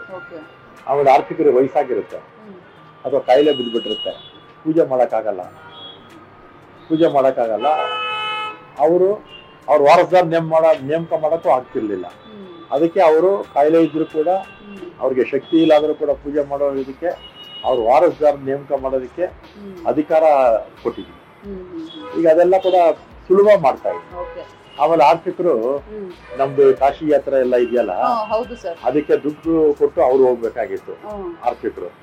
ನಾನೇನ್ ಮಾಡಿದೆ, 1200 ಜನ ಆರ್ಥಿಕರಿಗೆ ವರ್ಷಕ್ಕೆ ಉಚಿತವಾಗಿ ಹೋಗಿ ಅಂತ ಅವ್ರಿಗೆ ಅವಕಾಶ ಮಾಡಿಕೊಟ್ಟೆ. ಆಮೇಲೆ ಅವರು ನಾವು ನಮ್ಗೇನೋ ಉಚಿತ ಮಾಡಿಕೊಟ್ರಿ, ನಮ್ಮ ಮನೆಯವ್ರು ಕರ್ಕೊಂಡು ಹೋಗ್ಬೇಕು, ತಂದೆನ ಕರ್ಕೊಂಡು ಹೋಗ್ಬೇಕು, ತಾಯಿನ ಕರ್ಕೊಂಡು ಹೋಗ್ಬೇಕು, ಏನೋ ಅವಕಾಶ ಮಾಡಿಕೊಡಿ ಅಂತ ಕೇಳ್ಕೊಂಡ್ರು. ಅದನ್ನು ಒಬ್ರು ಆರ್ಥಿಕರು ಒಬ್ರು ಮನೆಯವ್ರನ್ನ ಕರ್ಕೊಂಡು ಹೋಗ್ಬೋದು ಅಂತ ಮಾಡಿದೀವಿ. ಒಟ್ಟು 2,400 ಜನ ಆರ್ಥಿಕರು ಇವತ್ತು ಕಾಶಿ ಯಾತ್ರೆ, ದ್ವಾರಕಾ ಯಾತ್ರೆ ಅಥವಾ ಸೌತ್ ಇಂಡಿಯಾ ಯಾತ್ರೆ ಉಚಿತವಾಗಿ ಹೋಗಿ ಬರ್ತಾ ಇದ್ದಾರೆ. ಸರ್, ಇನ್ನೊಂದು ಈ RTOಗೆ ಸಂಬಂಧಪಟ್ಟಂತೆ ಒಂದಷ್ಟು ನೇಮಕಾತಿಗಳು ಆಗೋದು ಪ್ರಕ್ರಿಯೆ ಇತ್ತು, ಬಟ್ ಅದೇನೋ ಆಗ್ತಾ ಇಲ್ಲ ಅಂತ ಒಂದಷ್ಟು ಜನ. RTOನಲ್ಲಿ 2015ರಲ್ಲೂ 16ರಲ್ಲೂ 250 ಜನಕ್ಕೆ ನಾವು ಪ್ರಸ್ತಾವನೆ ಕಳಿಸಿದ್ವಿ. ಕ್ಯಾಬಿನೆಟ್ ಅಲ್ಲಿ 150 ಜನಕ್ಕೆ ಆಯ್ತು. ಆಮೇಲೆ ಪಬ್ಲಿಕ್ ಸರ್ವಿಸ್ ಕಮಿಷನ್ ಎಕ್ಸಾಮ್ ಮಾಡಿದ್ರು, ಅಷ್ಟರಲ್ಲಿ ನಮ್ಮ ಸರ್ಕಾರನೂ ಹೋಯ್ತು. ಆಮೇಲೆ 5 ವರ್ಷಗಳ ಕಾಲ ನಾನಾ ಕಾರಣಗಳಿಂದ ಅದು ರಿಕ್ರೂಟ್ಮೆಂಟೇ ಆಗ್ಲಿಲ್ಲ. ಅದು ಕೋರ್ಟು, ಕಚೇರಿ, ಸುಪ್ರೀಂ ಕೋರ್ಟ್ ವರೆಗೂ ಹೋಗಿದ್ರು. ಆಮೇಲೆ ಮತ್ತೆ ನಾನು ಬಂದ್ಮೇಲೆ ಅದಕ್ಕೆ ಜೀವ ಕೊಟ್ಟು ಕೋರ್ಟ್ ಆದೇಶಗಳೆಲ್ಲ ಸ್ಟಡಿ ಮಾಡಿಸಿ ಇವತ್ತ ಹತ್ರ ಒಂದು 80 ಜನಕ್ಕೆ ಅವಕಾಶ ಸಿಕ್ಕಿದೆ. ಎಲಿಜಿಬಿಲಿಟಿ ಇರ್ತಕ್ಕಂಥ ಎಲ್ರಿಗೂ ಅವಕಾಶ ಸಿಕ್ತು. ಅದು ಅತ್ಯಂತ ಪಾರದರ್ಶಕವಾಗಿ ಆ ಪ್ರಕ್ರಿಯೆ ಮುಗೀತು. ಎಲ್ಲೂ ಕೂಡ ಒಂದು ಸಣ್ಣ ಕಂಪ್ಲೇಂಟ್ ಬರ್ದಂಗೆ ಮಾಡಿದ್ವಿ. ಸರ್, ಶಕ್ತಿ ಯೋಜನೆ ಜಾರಿ ಆದ್ಮೇಲೆ ಎಲ್ಲರಿಗೂ ಫ್ರೀ ಇದೆ, ಅದು ಖುಷಿ ವಿಚಾರ. ಪೌರ ಕಾರ್ಮಿಕರು ಯಾರು ಕೂಡ ಬಸ್ಸಲ್ಲೇ ಓಡಾಡ್ತಿರ್ಲಿಲ್ವಂತೆ ಸರ್, ಯಾಕಂದ್ರೆ ದುಡ್ಡು ಕೊಟ್ಟು ಹೋಗ್ಬೇಕು, ನಮ್ಮ ಹತ್ರ ದುಡ್ಡಿಲ್ಲ ಅಂತ. ಇವಾಗ ಪೌರ ಕಾರ್ಮಿಕರು ಕೂಡ ಖುಷಿಯಿಂದ ಕೆಲ್ಸಕ್ಕೆ ಹೋಗ್ತಾರೆ, ಬರ್ತಾರೆ. ಇದೆಲ್ಲ ಕೇಳಿದಾಗ ನಿಮ್ಗೆ ಎಷ್ಟು ಖುಷಿ ಆಗುತ್ತೆ ಸರ್? ಪೌರ ಕಾರ್ಮಿಕರು ಇರ್ಬೋದು, ಸಣ್ಣ ಪುಟ್ಟ ವ್ಯಾಪಾರಿಗಳಿರ್ಬೋದು, ಮನೆ ಕೆಲಸ ಮಾಡುವಂತವ್ರು, ಇವರೆಲ್ಲ ಆದಾಯ ತೀರಾ ಕಡಿಮೆ ಇರ್ತಕ್ಕಂಥ. ವ್ಯಾಪಾರಿಗಳು, ಆಮೇಲೆ ಗಾರ್ಮೆಂಟ್ಸ್ಗೆ ಹೋಗುವಂಥವ್ರು, ಇವ್ರಿಗೆಲ್ಲ ವೇತನ ಭಾಳ ಕಡಿಮೆ. ಅವ್ರಿಗೆ ನಮ್ಮ ಬಸ್ಸುಗಳಲ್ಲಿ ಹೋಗಿ ಬರೋದಕ್ಕೆ ಈಗ ಹಾಸ್ಟೆಲ್ ಮಕ್ಳಿರ್ತಾರೆ, ಅವ್ರು ನೋಡಬೇಕು. ಅಕಸ್ಮಾತ್ ಅವ್ರ ಯಾರೋ ರಿಲೇಟಿವ್ಸ್ ಯಾರಾದರೂ ಕಾಯಿಲೆ ಆಗುತ್ತೆ, ಇನ್ನೊಂದಾಗುತ್ತೆ, ಉಚಿತವಾಗಿ ಎಲ್ಲಿಂದ ಬೀದರ್ವರೆಗೂ ಹೋಗ್ತಾರೆ. ಬೆಂಗಳೂರು ಅದರಲ್ಲೇ 40 ಲಕ್ಷ ಜನ ಪ್ರತಿದಿನ ಓಡಾಡ್ತಾರೆ. 40 ಲಕ್ಷ ಜನ. ಹೆಣ್ಮಕ್ಳಿಗೆ ಸಾಕಷ್ಟು ಇದು ಅನುಕೂಲ ಆಗಿದೆ. ಸಹಜವಾಗಿ ನನಗೂ ಸಂತೋಷನೇ, ನಮ್ಮ ಸರ್ಕಾರಕ್ಕೂ ಸಂತೋಷನೇ. ಶಕ್ತಿ ಯೋಜನೆಯಿಂದ ಇವಾಗ ಎಲ್ಲರೂ ಖುಷಿಯಾಗಿದ್ದಾರೆ ಲೇಡೀಸು. ಆದ್ರೆ ಈ ಜೆಂಟ್ಸ್ ಎಲ್ಲ ಹೇಳ್ತಾ ಇದ್ದಾರೆ ನಮ್ಗೆ ಫ್ರೀ ಕೊಡ್ಲಿಲ್ಲ ಬಟ್ ಟಿಕೆಟ್ ಜಾಸ್ತಿ ಮಾಡಿದ್ರು ಅಂತ. ಅವ್ರಿಗೆ ಏನಾದ್ರು ಒಂದು ಹೇಳಿ ಸರ್. ಈಗ ಬೆಲೆ ಏರಿಕೆ ಮಾಡೋದಕ್ಕೆ ನನಗೂ ಇಷ್ಟ ಇರಲಿಲ್ಲ. ಆಮೇಲೆ ಬಿಜೆಪಿಯವರು 5,900 ಕೋಟಿ ಸಾಲ ಇಟ್ಟು ಹೋಗಿದ್ರು. ಮೋದಿಯವರು ದಿನೇ ದಿನೇ ಪೆಟ್ರೋಲ್ ಬೆಲೆ ಏರಿಸ್ತಾನೆ ಇದ್ದಾರೆ. 5 ವರ್ಷಕ್ಕೆ ಮುಂಚೆ 60 ರೂಪಾಯಿ ಇತ್ತು ಪೆಟ್ರೋಲು, ಇವತ್ತು 89 ರೂಪಾಯಿ ಆಗಿದೆ. ಮೋದಿಯವರು ಡೀಸೆಲ್ ಬೆಲೆಗೆ ಏರಿಸ್ತಾ ಇದ್ರೆ ನಾವು ಏರಿಸಲ್ಲ. ಆಮೇಲೆ 4 ವರ್ಷಕ್ಕೆ ಒಂದ್ಸಲಿ 1 ಲಕ್ಷಕ್ಕಿಂತಲೂ ಹೆಚ್ಚು ನಮ್ಮಲ್ಲಿ ನೌಕರರಿದ್ದಾರೆ. ಅವರು ಸ್ಯಾಲ್ರಿ ಜಾಸ್ತಿ ಮಾಡದೇ ಇದ್ರೆ ಅವರು ಸ್ಟ್ರೈಕ್ ಮಾಡ್ತಾರೆ. ಆಮೇಲೆ ಗಂಡ್ಮಕ್ಳಿಗೆ ಹೆಣ್ಮಕ್ಳು ಫ್ರೀ. ಅವ್ರ ಹೆಣ್ಮಕ್ಳು ಕೊಡೋರು ಯಾರು? ಗಂಡಸ್ರೆ ತಾನೆ. ಅವ್ರ ಮನೆಯವ್ರಿಗೋ, ಮಗಳಿಗೋ, ತಾಯಿಗೋ, ತಂಗಿಗೆ ಎಲ್ಲರಿಗೂ ಕೊಡೋದು ಗಂಡಸ್ರೇ ಅಲ್ವಾ? ಅದು ಅವ್ರಿಗೂ ಮೆಚ್ಚಂಗೆ ಗಂಡಸರಿಗೆ. ನಿಮ್ಮನ್ನ ಸಚಿವರಾಗಿ, ರಾಜಕಾರಣಿಯಾಗಿ ಎಲ್ಲರೂ ನೋಡಿದ್ದಾರೆ. ಆದ್ರೆ ನಿಮ್ಮ ಪರ್ಸನಲ್ ಲೈಫ್ ಬಗ್ಗೆ ಒಂದಷ್ಟು ಕ್ಯೂರಿಯಾಸಿಟಿ ಇರುತ್ತೆ. ಅದ್ರ ಬಗ್ಗೆ ಮಾತಾಡೋದಾದ್ರೆ ನನಗೆ ತುಂಬಾ ಜನ ಹೇಳ್ತಿದ್ದಾರೆ ರಾಮಲಿಂಗ ರೆಡ್ಡಿ ಸರ್ಗೆ ಕೋಪನೂ ಬರಲ್ಲ, ರಾಮಲಿಂಗ ರೆಡ್ಡಿ ಸರ್ ನಗೋದು ಇಲ್ಲ ಅಂತ. ಯಾಕೆ ನೀವು ಒಂದೇ ತರ ಇರ್ತೀರಾ ಅಂತ ಸರ್? ಕೋಪ ಕಡಿಮೆ. ಆಮೇಲೆ ಕಡಿಮೆ ಕೋಪ ಇರ್ತಕ್ಕಂಥವ್ರಿಗೆ ಕೋಪ ಬಂದರೆ ಕಂಟ್ರೋಲ್ ಮಾಡೋಕ್ಕಾಗಲ್ಲ. ಆ ಕ್ಯಾಟಗಿರಿ ನಮ್ಮದು. ಕೋಪ ಭಾಳ ಕಡಿಮೆ ಮಾಡ್ಕೊಳ್ಳೋದು. ಆಮೇಲೆ ಇನ್ನೊಂದು ಏನಂದರೆ ಎಕ್ಸ್ಪೀರಿಯನ್ಸ್ ಮೇಲೆ ನಾವು ಕೋಪ ಮಾಡಿಕೊಂಡಷ್ಟು ನಮಗೆ ನಷ್ಟನೇ ಹೊರತು ಲಾಭ ಏನಿಲ್ಲ. ಅದರಿಂದ ಕೋಪ ಮಾಡ್ಕೊಂಡಾಗೆಲ್ಲ ನೋಡಿ ನಷ್ಟ ಆಗುತ್ತೆ. ಅದರಿಂದ ಎಷ್ಟು ಸಾಧ್ಯ ಆದರೆ ಅಷ್ಟು ಕೋಪವನ್ನು ನಿಯಂತ್ರಣ ಮಾಡ್ಕೊಳ್ಳೋದು ಒಳ್ಳೆಯದು. ಕೆಲವು ಸಲ ಕೋಪ ಬರುತ್ತೆ, ಏನು ಮಾಡೋಕ್ಕಾಗಲ್ಲ. ಅದು ಅಂದ್ರೆ ನೀವು ಮುಂಚೆಯಿಂದನೂ ಹಿಂಗೆ ಇದ್ದೀರಾ ಸರ್? ಕಾಲೇಜ್ ಲೈಫಲ್ಲಿ ಕಾಲೇಜಿಂದಲೂ ಇದೇ ಥರನೇ ಇರೋದು. ಹೌದಾ ಸರ್? ಯಾವ ಬದಲಾವಣೆನೂ ಇಲ್ಲ. ಅಥವಾ ರಾಜಕೀಯಕ್ಕೆ ಬಂದಾದ್ಮೇಲೆ ಜೀವನದಲ್ಲಿ ಏಳು ಬೀಳುಗಳನ್ನ ನೋಡಿ ಒಂದಷ್ಟು ಜನ ಬದಲಾಗ್ತಾರೆ? ಇಲ್ಲ ಇಲ್ಲ, ನಾನು ಕಾಲೇಜು ದಿನಗಳಿಂದಲೂ ಕೂಡ ಇದೇ ರೀತಿನೇ ಇರ್ತಕ್ಕಂಥದ್ದು. ಸರ್, ನಿಮ್ಮ ಫ್ಯಾಮಿಲಿ ಬ್ಯಾಕ್ಗ್ರೌಂಡ್ ಬಗ್ಗೆ ಮಾತಾಡೋದಾದ್ರೆ, ನಿಮ್ಮ ತಂದೆಯವರು ಪಟಾಕಿ ದುರಂತದಲ್ಲಿ ಬಿಟ್ಟು ಹೋದ್ರು ಅಂತ ಕೇಳ್ಪಟ್ವಿ, ನಿಜನಾ ಸರ್ ಅದು? ಅದು 2001ರಲ್ಲಿ.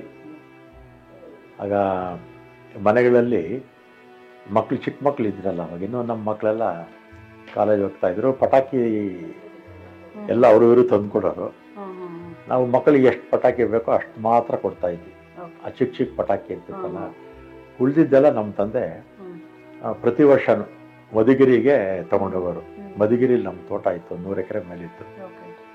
ಅಲ್ಲಿ ಕೋತಿಗಳು ಕಾಟ, ಅದಕ್ಕೆ ಪಟಾಕಿ ಎಲ್ಲ ರಿಸರ್ವ್ ಮಾಡಿಸೋರು, ದೊಡ್ಡ ದೊಡ್ಡ ಪಟಾಕಿ ಎಲ್ಲ. ಈ ಮಕ್ಕಳಿಗೆ ಕೊಡೋ ಪಟಾಕಿ ಬಿಟ್ಬಿಟ್ಟು ಮಿಕ್ಕಿದ್ದನ್ನೆಲ್ಲ ಒಂದು ಕಡೆ ಇಡ್ತಾ ಇದ್ವಿ. ನಮ್ಮ ತಂದೆ ಏನು ಮಾಡಿದ್ರು, ಹೋಗೋ ದಿನ ಅದನ್ನು ವರಂಡದಲ್ಲಿ ಬಿಸಾಕಿದ್ರು ಮುಗಿದೋಗಿತ್ತು. ಮರ್ತೋಗ್ಬಿಡ್ತೀನಿ ಅಂತೇಳಿ ಆ ರೂಮ್ ಇದೆಯಲ್ಲ ಅಲ್ಲೇ ಪಕ್ಕದಲ್ಲಿ ಇಟ್ಕೊಂಡ್ಬಿಟ್ಟಿದ್ದಾರೆ. ಆ ರೂಮ್ ಮುಗಿಸಿ ವರಾಂಡಾಗ ಬಂದು ವರಾಂಡದಿಂದ ಆಚೆ ಹೋಗೋದು. ಮರ್ತೋಗ್ಬಿಡ್ತೀನಿ ಅಂತೇಳಿ ಅಲ್ಲಿ ಇಟ್ಕೊಂಡಿದ್ದಾರೆ. ಅದು ಈ ನಮ್ಮ ತಂದೆ ಸಿಗರೇಟ್ ಸೇದೋರು. ಆ ಸಿಗರೇಟ್ ಸೇದೋಕೆ ಮರ್ತು ಅಲ್ಲೇ ಹಾಕಿದ್ರು. ಅಪ್ಪಾಜಿ ಹೆಸರೇನು ಸರ್? ತಂದೆ ವೆಂಕಟರೆಡ್ಡಿ ಅಂತ. ನಮ್ಮ ತಂದೆನೂ ಬ್ಲಾಕ್ ಪ್ರೆಸಿಡೆಂಟ್ ಆಗಿದ್ರು. ಆಮೇಲೆ 72, 78ರಲ್ಲಿ ವಿಧಾನಸಭೆಗೆ ಸೀಟ್ ಕೇಳಿದ್ರು. ಆಗ ಕೊಡಲಿಲ್ಲ ಕಾಂಗ್ರೆಸ್ ಪಕ್ಷದಿಂದ. ಮತ್ತೆ ನಮ್ದೆಲ್ಲ ಆನೇಕಲ್ ತಾಲೂಕು, ಭಾಳ ಹತ್ರ, 30 ಕಿಲೋಮೀಟರ್ ಆಗುತ್ತೆ ಅಷ್ಟೇ. ನಮ್ಮ ತಂದೆನೂ ವ್ಯವಸಾಯ ಮಾಡೋರು, ಕಾಂಟ್ರಾಕ್ಟ್ ಮಾಡೋರು, ರಿಯಲ್ ಎಸ್ಟೇಟ್ ಮಾಡೋರು. ನೀವು ರಾಜಕೀಯಕ್ಕೆ ಬಂದಿಲ್ಲ ಅಂದಿದ್ರೆ ಏನಾಗ್ತಿದ್ರಿ ಸರ್? ನಾನು ರಾಜಕೀಯಕ್ಕೆ ನಮ್ಗೆ ಗೊತ್ತಿಲ್ದಂಗೆ ಬಂದ್ಬಿಟ್ವಿ. ರಾಜಕೀಯಕ್ಕೆ ಬರಬೇಕು ಅಂತ ಬಂದಿಲ್ಲ. ನಾನು 2nd ಡಿಗ್ರಿಲಿ ಓದ್ತಾ ಇದ್ದೆ. ನಾವೆಲ್ಲ ಟ್ರೆಡಿಷನಲಿ ಕಾಂಗ್ರೆಸ್ ಫ್ಯಾಮಿಲಿ, ತಂದೆ ತಾತ ಎಲ್ಲ ಕಾಲದಿಂದನೂ ಕಾಂಗ್ರೆಸ್ ನಾವೆಲ್ಲ. ಮತ್ತು 2nd ಡಿಗ್ರಿ ಓದುವಾಗ ಗೌರ್ಮೆಂಟ್ ಸೈನ್ಸ್ ಕಾಲೇಜಲ್ಲಿ ಆಗ ನಾನು ಕಾರ್ಯದರ್ಶಿ ಸ್ಥಾನಕ್ಕೆ ಎಲೆಕ್ಷನ್ ನಿಂತ್ಕೊಂಡೆ. ನಮ್ಮ ರೇವಣ್ಣರು ಅವರು ಉಪಾಧ್ಯಕ್ಷರು ಸ್ಥಾನಕ್ಕೆ ನಿಂತ್ಕೊಂಡ್ರು, ಇಬ್ಬರು ಗೆದ್ರಿ. ಆಗ NSI, ನಮ್ಮ national students union of India, ನಮ್ಮ ಸ್ಟೂಡೆಂಟ್ ವಿಂಗಿಗೆ ಆಗ ಬೆಂಗಳೂರಲ್ಲಿ 64 ಕಾಲೇಜ್ ಇತ್ತಷ್ಟೇ. ಹೆಚ್ಚು ಜನರನ್ನು ಯುವಕರನ್ನ ಆಕರ್ಷಣೆ ಮಾಡಬೇಕು ಅಂತ ದೇವರಾಜ ಅರಸು ಅವರು HN ರೆಡ್ಡಿ HE ಅಂತ ಇಬ್ಬರನ್ನ ನೇಮಕ ಮಾಡಿದ್ರು. ಅವರು KPCC ಆಫೀಸ್ ಬೇರರ್ಸ್ ಆಗಿದ್ರು. ಅವರು ಕಾಲೇಜು ಚುನಾವಣೆಗಳಲ್ಲಿ ಯಾರ್ಯಾರು ಕಾಂಗ್ರೆಸ್ ಪರ ಒಲವಿರ್ತಕ್ಕಂಥವ್ರಿಗೆ ಈ ಹ್ಯಾಂಡ್ ಬಿಲ್ಸು ಬ್ಯಾನರ್ಸು ಎಲ್ಲ ಮಾಡಿಕೊಟ್ಟು ಅಟ್ರಾಕ್ಟ್ ಮಾಡೋರು ಕಾಂಗ್ರೆಸ್ ಸೇರಿಸೋದು. ಅದಕ್ಕೆ ಮುಂಚೆ ABVP ಭಾಳ ಪ್ರಬಲವಾಗಿತ್ತು ಬೆಂಗಳೂರಲ್ಲಿ. ಆಗ PGR ಸಿಂಧ್ಯಾ ಇವರೆಲ್ಲ, ಉದಯ್ ಇವರೆಲ್ಲ ಕೂಡ ABVPನಲ್ಲಿ ಬೆಂಗಳೂರು ಯೂನಿವರ್ಸಿಟಿ ಸ್ಟೂಡೆಂಟ್ ಕೌನ್ಸಿಲ್ ಎಲ್ಲ ಅವ್ರದ್ದೇ ಇತ್ತು.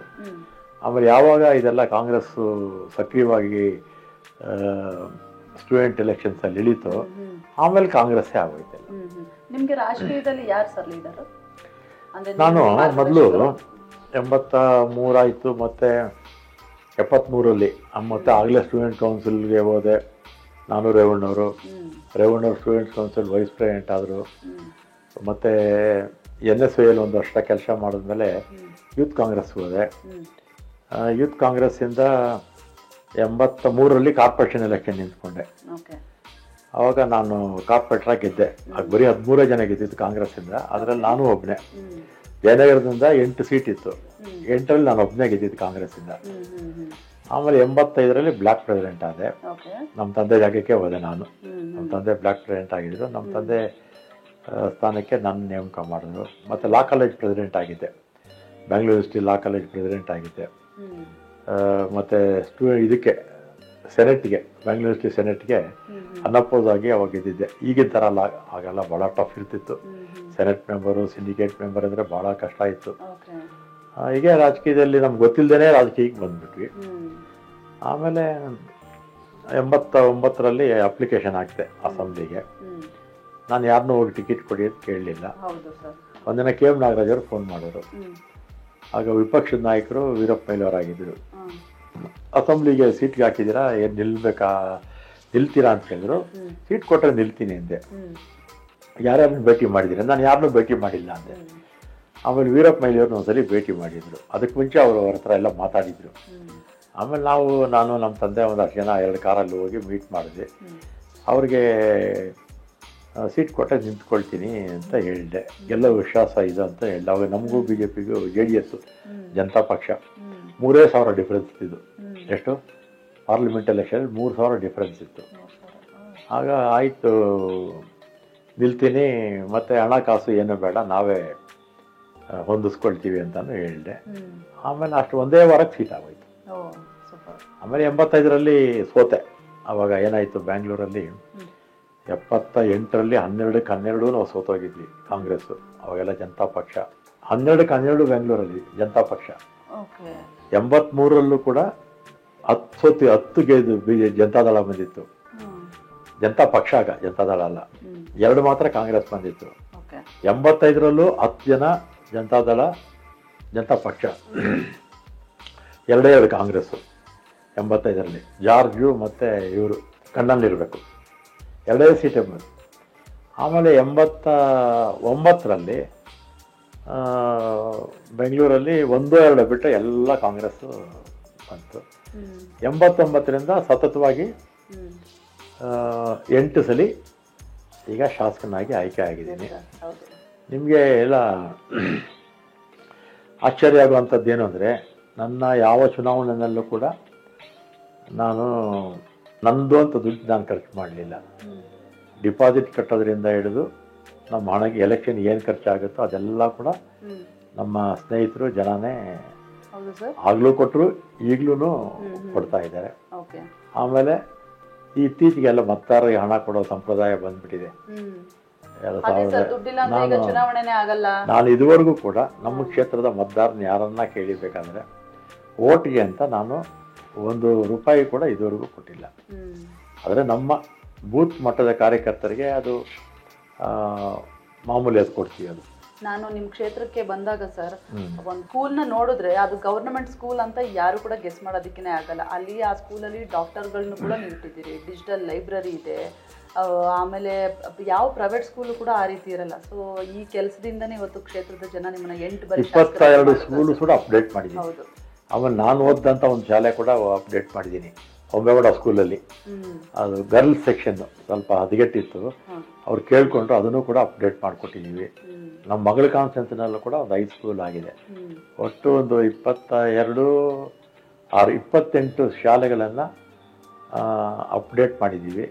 ಬೇರೆ ಕಡೆ ಯಾವ ರೀತಿ ಮೇಂಟೈನ್ ಮಾಡ್ತಾ ಇರೋ ಜಯನಗರದಲ್ಲಿ ನನಗೆ ಈಗ ಗೊತ್ತಿಲ್ಲ.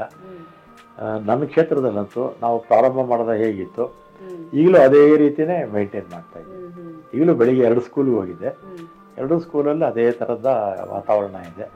ನಮ್ಮ ಮಡಿವಾಳ ಸ್ಕೂಲಲ್ಲಿ 200 ಜನ ಮಕ್ಕಳಿದ್ರು ಕಾಲೇಜಲ್ಲಿ 4 ವರ್ಷಕ್ಕೆ ಮುಂಚೆ, ನಾನು ದತ್ತಕ್ಕೆ ತಗೊಳಕ್ಕೆ ಮುಂಚೆ. ಈಗ 600 ಜನ ಮಕ್ಕಳಾಗಿದ್ದಾರೆ. ಆಮೇಲೆ ಸರ್ಕಾರಿ ಶಾಲೆ ಅಂದರೆ ಗೊತ್ತಲ್ಲ, ಯಾರು ಕಡಿಮೆ ಮಾರ್ಕ್ಸ್ ಬಂದಿರ್ತಾರೆ, ಎಲ್ಲೂ ಸೀಟ್ ಸಿಗದೇ ಇದ್ದರೆ ಬಂದು ಇಲ್ಲಿ ನಮ್ಮಲ್ಲಿ ಸೇರ್ತಾರೆ. ಆಮೇಲೆ ಫೇಲ್ ಆಗಿಬಿಡ್ತಾರೆ, 2ನೇ ಎಕ್ಸಾಮ್ ಇಡ್ತಾರೆ, ಅದರಲ್ಲಿ ಪಾಸಾದವರು ಬಂದು ಸೇರ್ಕೊಳ್ತಾರೆ. 600 ಹೋದ ವರ್ಷ ನಿಮಗೆ ರಿಸಲ್ಟ್ ಕೇಳಿ ಆಶ್ಚರ್ಯ ಆಗ್ಬೋದು. ಸೆಕೆಂಡ್ ಡಿಗ್ರಿನಲ್ಲಿ 92% ರಿಸಲ್ಟ್ಸು ಬಂದಿದೆ. ಒಂದು ಹುಡುಗ ರ್ಯಾಂಕ್ ಬಂದಿದ್ದಾನೆ, 92% ರಿಸಲ್ಟು ಬಂದಿದೆ. ಅದರಲ್ಲಿ ಮ್ಯಾಕ್ಸಿಮಮ್ ಫಸ್ಟ್ ಕ್ಲಾಸೇ ಬಂದಿರೋದು. ಅಲ್ಲಿ ಫೆಸಿಲಿಟೀಸು ಸಾಕಷ್ಟು ನೀವು ಹೇಳಿದಾಗೆ ಸುಧಾರಣೆ ಮಾಡಿದ್ದೀವಿ. ಇನ್ನೊಂದು ಗೌರ್ಮೆಂಟ್ ಕಾಲೇಜ್ ಇದೆ, ಅಲ್ಲಿ 87% ಬಂದಿದೆ, 87% ಬಂದಿದೆ. ಆಮೇಲೆ ನಾವು ಸರ್ಕಾರಿ ಶಾಲೆಗಳಲ್ಲಿ ಸ್ಟ್ರೆಂತು ಕಡಿಮೆ ಆಗ್ತಾ ಇದೆ ಅಂತೀವಿ. ಈಗ ನಾನು ಮಾಡಿದಾಗೆ ಎಲ್ಲರೂ ಕೂಡ ಸ್ವಲ್ಪ ಎಲ್ಲ ಫೆಸಿಲಿಟೀಸ್ ಕೊಟ್ಟು ಆಸಕ್ತಿ ತಗೊಂಡು ಮಾಡಿದ್ರೆ ಸಹಜವಾಗಿ ಮಕ್ಕಳೆಲ್ಲ ವಾಪಸ್ ಬರ್ತಾರೆ. ನಮ್ಮಲ್ಲಿ 4,000 ಇತ್ತು 4 ವರ್ಷಕ್ಕೆ ಮುಂಚೆ, ಈಗ 6,500 ಜನ ಮಕ್ಕಳಾಗಿದ್ದಾರೆ. ಸರ್ಕಾರಿ ಶಾಲೆಯಲ್ಲಿ 2,500 ಮಕ್ಕಳು ನಮ್ಮ ಕ್ಷೇತ್ರದಲ್ಲಿ ಹೆಚ್ಚುವರಿಯಾಗಿ ಸೇರಿದ್ದಾರೆ.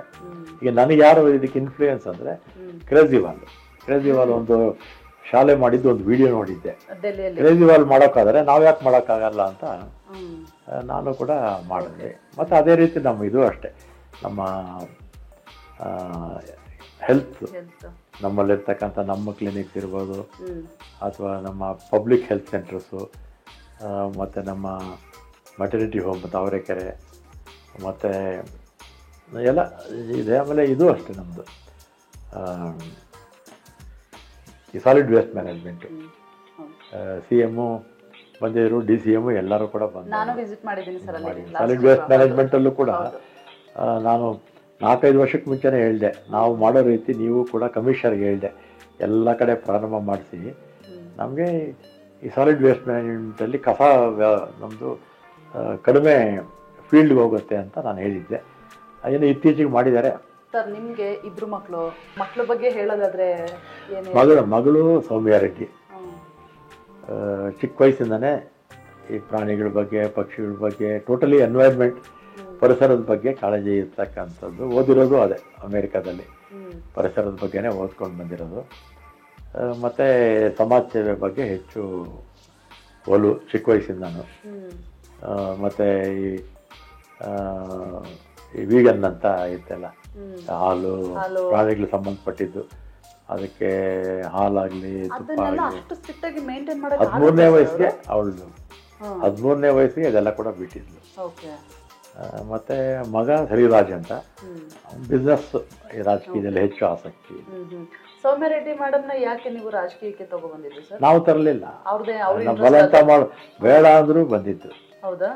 ನಾನು ಗೊತ್ತಿಲ್ಲದೆ ರಾಜಕೀಯಕ್ಕೆ ಹೋದೆ, ಗೊತ್ತಿಲ್ಲದೆ ರಾಜಕೀಯಕ್ಕೆ ನಾವು ಸೇರ್ಕೊಂಡ್ವಿ. ಚಿಕ್ಕ ವಯಸ್ಸಲ್ವಾ, ಅವಳು ಹಠ ಹಿಡಿದು ರಾಜಕೀಯಕ್ಕೆ ಬಂದಿದ್ದು. ಶಾಸಕಿಯಾಗಿ ಕೂಡ ಇದ್ದಾರೆ, ಜೊತೆಗೆ ಈಗ KPCC ಮಹಿಳಾ ಘಟಕದ ಅಧ್ಯಕ್ಷ ಆಗಿರುವಂತದ್ದು. ಸೊ ಏನು ಹೇಳ್ತೀರಾ ಸರ್ ಮೇಡಮ್ ಬಗ್ಗೆ? ಒಳ್ಳೆ ಮನಸ್ಸಿದೆ, ಜನಕ್ಕೆ ಸಹಾಯ ಮಾಡಬೇಕಂತ, ಮತ್ತು 100% ನಾನ್ ಕರಪ್ಟ್, ಮತ್ತು ಸಮಾಜಕ್ಕೆ ಒಳ್ಳೇದು ಮಾಡಬೇಕು ಅಂತ ಒಳ್ಳೆ ಮನಸ್ಸಿದೆ. ಅದರಲ್ಲೂ ವಿಶೇಷವಾಗಿ ಮಹಿಳೆಯರು ಮತ್ತು ಪ್ರಾಣಿಗಳ ಬಗ್ಗೆ, ಪಕ್ಷಿಗಳ ಬಗ್ಗೆ, ಪರಿಸರದ ಬಗ್ಗೆ, ಕುಡಿಯೋ ನೀರಿನ ಬಗ್ಗೆ ಹೆಚ್ಚು ಆಸಕ್ತಿ. ಆ ದಿಕ್ಕಲ್ಲಿ ಭಾಳ ಚಿಕ್ಕ ವಯಸ್ಸಲ್ಲೇ ಭಾಳ ಗಿಡಗಳು ಹಾಕೋದು ಎಲ್ಲ ಕೂಡ ಮಾಡ್ತಾ ಇದ್ಲು. ಓಕೆ ಸರ್, ಇವಾಗ ನಿಮಗೆ ಹೆಲ್ತು ಅಂದರೆ ನೀವು ಟ್ರೀಟ್ಮೆಂಟಲ್ಲಿ ಇದ್ರೂ ಕೂಡ ಬಂದು ಕೆಲಸ ಮಾಡ್ತಾ ಇದ್ದೀರಾ. ಬೆಳಗ್ಗೆಯಿಂದ ಸಂಜೆ ತನಕ ನಿಮ್ಮದು ದಿನಚರಿ ಹೆಂಗಿರುತ್ತೆ ಸರ್? ಎಷ್ಟು ಗಂಟೆಗೆ ಎದ್ದೇಳ್ತೀರಿ? ಬೆಳಿಗ್ಗೆ ನಾನು ರೆಡಿಯಾಗಿ ಆಫೀಸ್ ಬರೋದು 8:30ಗೆ.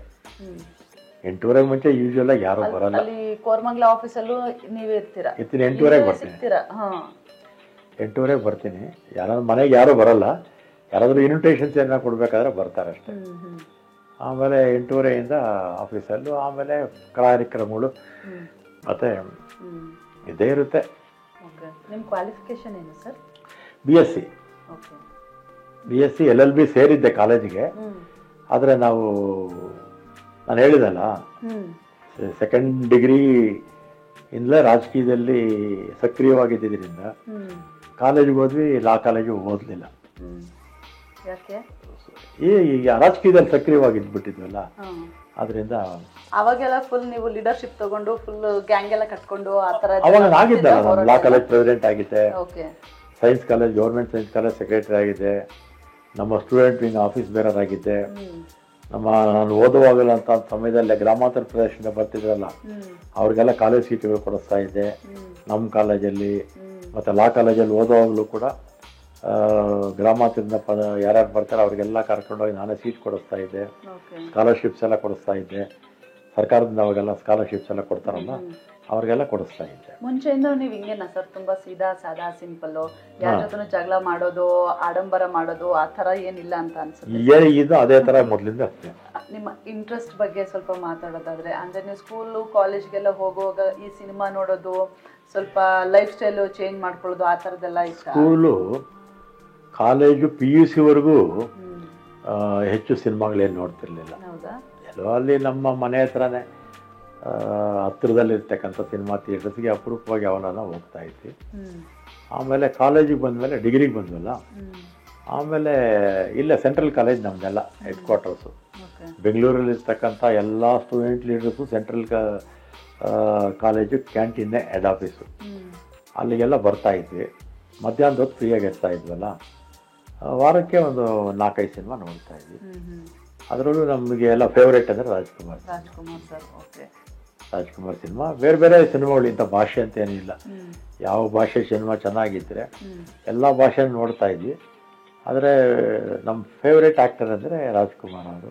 ಹೀರೋಯಿನ್ ಯಾರು ಇಷ್ಟ? ಹೆಣ್ಮಕ್ಳಲ್ಲಿ ಕಲ್ಪನಾ ಭಾಳ ಚೆನ್ನಾಗಿ ಆ್ಯಕ್ಟಿಂಗ್ ಮಾಡೋರು. ಅವರು ಚೆನ್ನಾಗಿ ಆ್ಯಕ್ಟಿಂಗ್, ಬೇರೆ ಆ್ಯಕ್ಟಿವ್ ಇದ್ದಾರೆ, ಆದರೆ ಅವರಷ್ಟು ಅದ್ಭುತವಾಗಿ ನಟನೆ ಮಾಡೋಂಥವ್ರು ನಮ್ಮ ಕನ್ನಡ ಚಲನಚಿತ್ರದಲ್ಲಿ ಬೇರೆ.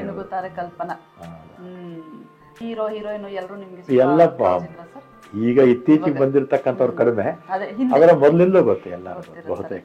ಎಲ್ಲ ಆ್ಯಕ್ಟರ್ಗಳು, ಆ್ಯಕ್ಟ್ರೆಸ್ಗಳು, ಡೈರೆಕ್ಟರ್ಸು ಎಲ್ಲರೂ ಪರಿಚಯ. ಇನ್ನು ಜಯಂತಿಯವರು, ಆರತಿಯವರು, ಈ ಕಡೆ ನಮ್ಮ ಭಾರತಿಯವರು ಎಲ್ಲ ಅವರೆಲ್ಲ ಚೆನ್ನಾಗಿ. ಜಯಮಾಲಾ ಅವರು ನಮ್ಮ ಜೊತೆ ಮಿನಿಸ್ಟರ್ ಆಗಿದ್ದಾರಲ್ಲ, ಆ ಥರ ಎಲ್ಲರೂ ಇನ್ನು ಭಾಳ ಜನ. ಇವಾಗಲೂ ನೀವು ಥಿಯೇಟರ್ಗೆ ಹೋಗಿ ಸಿನಿಮಾ ನೋಡ್ತೀರಾ ಸರ್? ಇಲ್ಲಮ್ಮ, ಈಗ ಹೋಗಲ್ಲ. ಈಗ ಭಾಳ ವರ್ಷ ಆಯಿತು.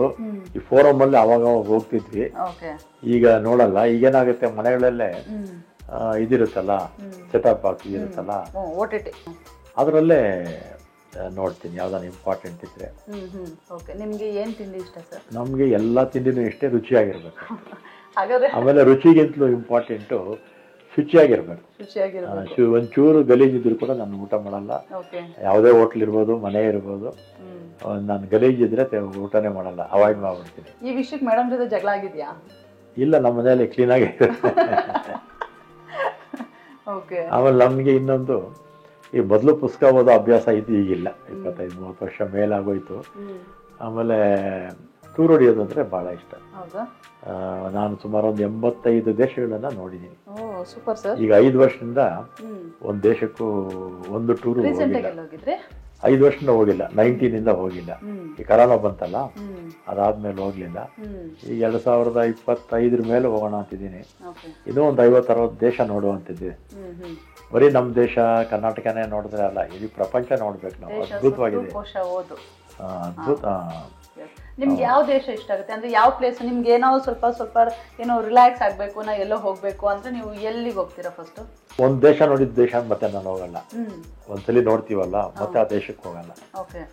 ಅನಿವಾರ್ಯ ಆದಾಗ ಇದಿರುತ್ತೆ, ಫ್ಲೈಟ್ಸು ಇದೆಲ್ಲ ಚೇಂಜ್ ಇರುತ್ತಲ್ಲ, ಆ ಥರದ್ದು ಬಿಟ್ರೆ ನಾವು ರಿಪೀಟ್ ಮಾಡಕ್ ಹೋಗೋದಿಲ್ಲ.